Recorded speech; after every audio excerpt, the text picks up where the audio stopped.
and good evening. Thank you for joining me for our daily doses with LHB. My name is Latizion, also known as LHB Loves EDU on Twitter and IG. Beginning, I want to apologize for my last few devotionals. I did have background noise and I know it was not pleasant, and I sincerely apologize for that. I will make sure from here on out that I have as quiet of a background as possible where there's not as much external noise.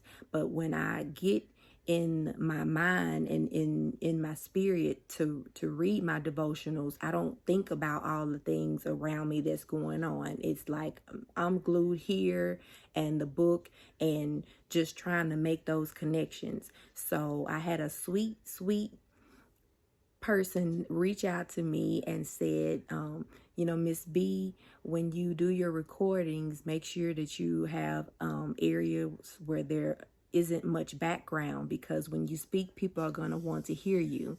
So I appreciate her for saying that to me, and the way she said it to me, it didn't come across rude or harsh or anything like that. It was very a pleasant criticism, and I definitely appreciate it. So I make sure now that I don't have as much noise in the background, and I could also tell when I was doing the devotionals that I was trying to speak louder to be heard over the TV, and it never dawned on me, just turn the TV down.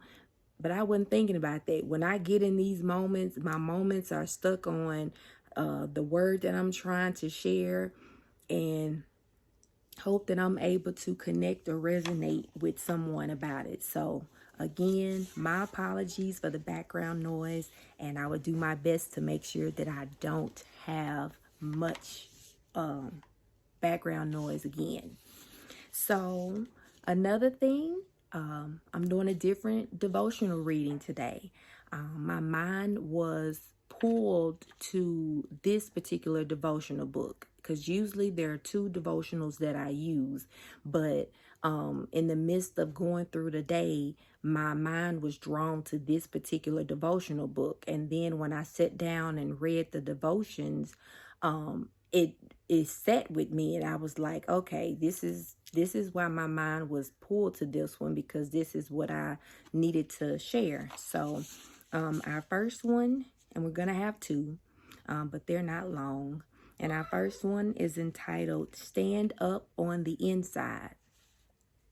I once heard the story of a little boy attending church with his mother, and he kept standing up at the wrong times. His mother repeatedly told him to sit down, and finally she got pretty harsh with him about it, telling him emphatically, "Sit down now, or you will be in trouble when we get home." The little boy looked at her and said, "I'll sit down, but I'm still going to be standing up on the inside." Have you ever noticed that there is always someone in life trying to get us to sit down? Through the years, many people tried to hold me back from the call on my life. There were those who did not understand what I was doing or why I was doing it, so they judged me falsely. At times, their criticism and judgment made me want to sit down and forget about my vision from God. There were others who were embarrassed by having a lady preacher for a friend or relative. They wanted me to sit down so their reputations would not be adversely affected. Many rejected me, and the pain of their rejection tempted me to sit down. But God was standing tall inside of me, and sitting down wasn't an option for me. He calls me to stand up on the inside and be determined to go forward no matter what others thought, said, or did. It was not always easy, but I learned from my experience that being frustrated and unfulfilled due to being out of the will of God is much more difficult than pressing through all the oppositions of other people. Standing up on the inside doesn't mean being rebellious or having an angry attitude towards those who don't understand us. It means having a quiet inner confidence that takes us through to the finish line. Confidence means knowing that despite what is happening outside, everything is going to be all right because God is with you. And when He is present, nothing is impossible. And instead of a prayer, it's called trust in Him. And our trust in Him reads that you can succeed at accomplishing all that God has for you to do. But by trusting Him, you can keep standing up on the inside. And I really enjoyed reading that piece because, you know, people have issues talking about at least two things that I know of for a fact. One is religion and one is politics.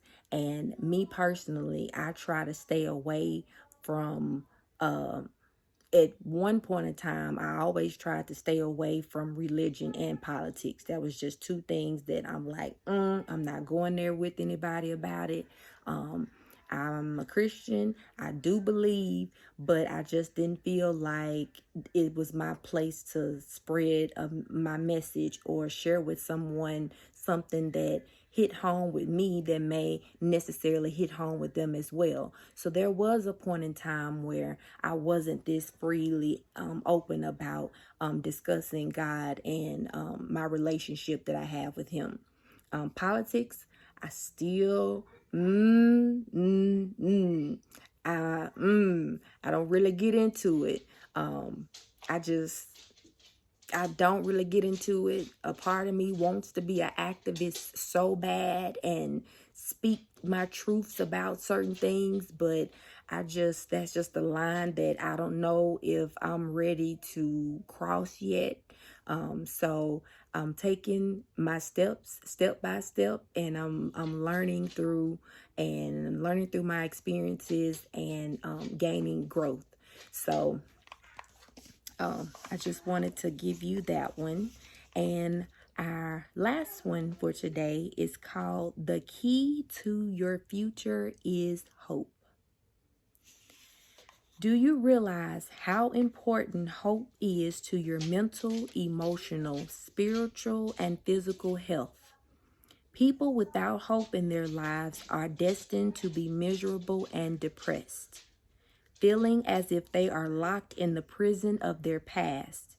To get out of that prison and be free to move ahead into a more promising future, they need a key, and that key is hope. Many years ago, I had an extremely negative attitude about my life because of the devastating abuse that had taken place in my past.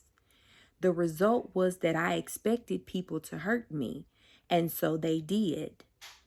I expected people to be dishonest, and so they were.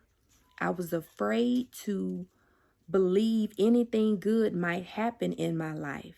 I had given up hope. I actually thought I was protecting myself from being hurt by not expecting anything good to happen. When I really began to study the Bible and trust God to restore me, I realized my negative attitudes had to go. I needed to let go of my past and move into the future with hope, faith, and trust in God. I had to get rid of the heaviness of despair and discouragement. And I did. Once I dug into the truth of what the Bible says about me and about my attitudes towards life, I began to turn my negative thoughts and words into positive ones. We can practice being positive in every situation that arises. Even if what is taking place in our lives at that moment seems negative, expect God to bring good out of it. just as He has promised in His word. You must understand that before your life can change, your attitude must change. Now, no matter how hopeless your situation seems to be or how long it has been that way, I know that you can change because I did. It took time and a strong commitment to maintaining a healthy, positive attitude, but it was worth it, and it will be worth it for you too. So in the trust in Him, it reads, are you waiting hopefully and expectantly for all God has in store for your life? Whatever happens, trust in the Lord. He wants to be good to you. And I really enjoyed reading that one because I can say that there was a time, and actually it was just a couple of years ago to be exact, right around 2017 to be honest, I was in a really, really dark place. And the only way that I know now how dark of a place I was in then was because I used to leave journal notes inside of my phone. So I would open my phone to the note section and I would just journal in there whatever was on my mind. And because my brain would be clouded with so many words. And so I would just take all the words and place them on the paper and I would just save it. And a couple of months ago, I happened to go through my phone and I noticed the notes that I had left to myself back in 2017. And it scared me because I didn't realize how dark of a place that I was in at that time. But I'm so blessed and I'm so thankful and especially grateful for where I am now because I can see the difference. I can see the change. I can feel the change. And I don't have that dark cloud like I used to have.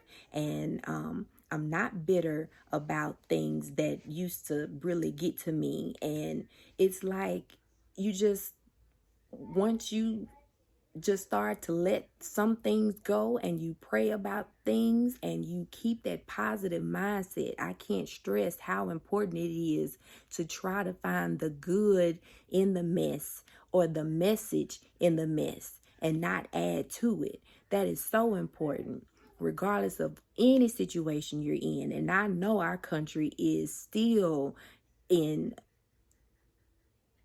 times that all I can really do is pray about the times that we're currently in. And it's sad. It's really sad. And then there are people that have the opportunity to help other people and some of them are just not doing it.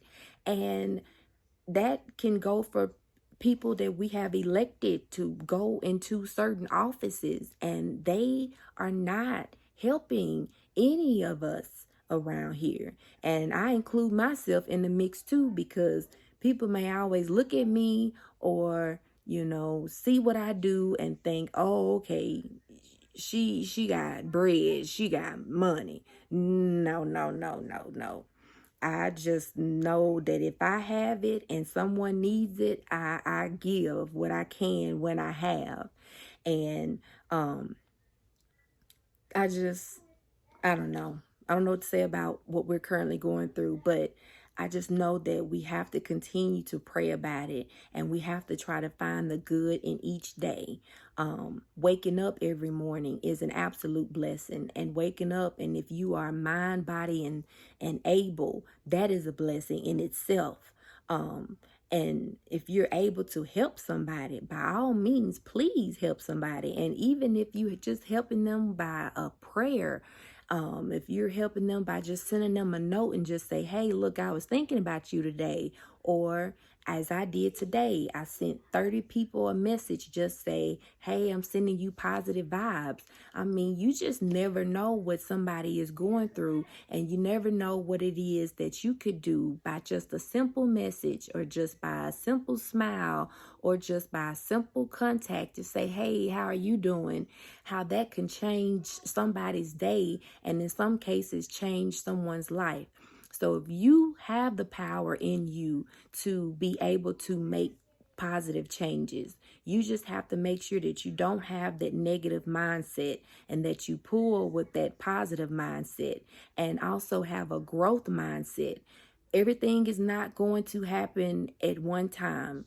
Look at your process and look at it as progress and not perfection. Move for progress and not perfection.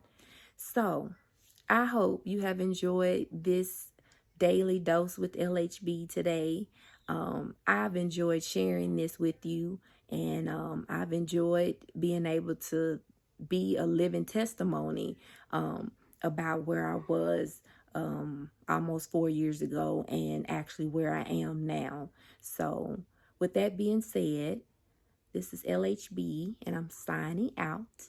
And I want you all to be kind, be safe, stay safe, be blessed, and have a wonderful rest of your Thursday evening. And I pray we all wake up for Friday morning so that we can have a productive and awesome Friday. And I love you all. And I think about each and every one of you. And, I only want the best for all of us. So with that said, I'll be signing out. You all have a great night. And I'll see you on the next Daily Dose with LHB.